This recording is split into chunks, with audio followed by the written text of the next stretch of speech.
The judge saying one last ditch attempt at an out-of-court settlement has to be made, otherwise my conscience will not be clear. But is it at all possible that any kind of settlement can be reached?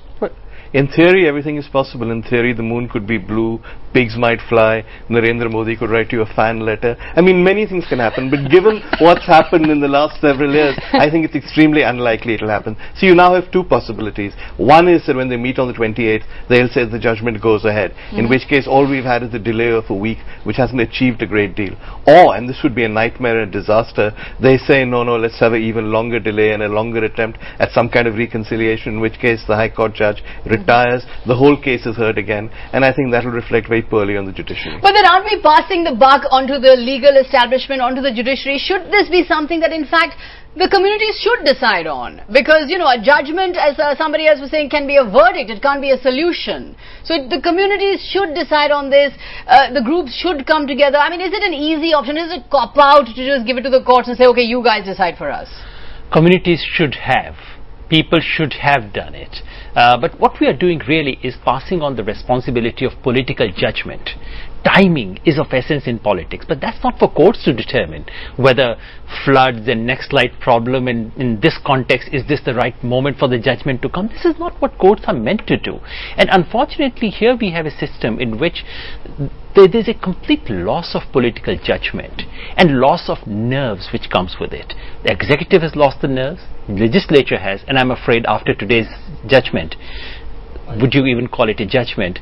If people said judiciary also has lost it, you can't blame them. That's an interesting point, that we're losing our nerves. Shopan Dasgupta, you know, we've all been discussing over the last week how India has changed in 2010 from 1992. This issue may not have the kind of public resonance that we think it has. Therefore, is the judiciary now overreacting perhaps to the so-called threat of public disorder? Look, Sagarika, I for one don't take the excuse of the Commonwealth Games disruption because of some adverse or fallout of the Ayodhya dispute. I mean, the Commonwealth Games has been disrupted as it is without the help of Lord Ram or anyone else. I think the judiciary was confronted with a far deeper question, which is very awkward for them to confront, which is that are the courts the most appropriate instrument to decide this? If you look upon this as purely a property dispute, I think the courts are obviously the best forum. But underneath that wariness, underneath the mask of the Commonwealth Games, lies a deeper misgiving of the judiciary itself, is that this is a political issue, this is a religious issue, this is a social issue which really should not be coming to the courts for adjudication in the first place. But at the same time, the courts can't say we want to wash our hands of it. They can't sort of say that the courts are ill-equipped to judge this sort of thing. So they've taken recourse behind this thing, which is the idea of a negotiated settlement.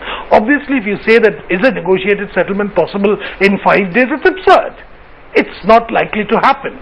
But the mere fact that if the courts, and I hope the courts uphold the order which they gave today, that would be an extra incentive for either society, the community leaders, etc., to get together to come for a meaningful solution, some meaningful solution, to get the government involved, or if even that is not possible, the last recourse of an out-of-court settlement, to my mind, is legislation in Parliament. And remember, we've done this.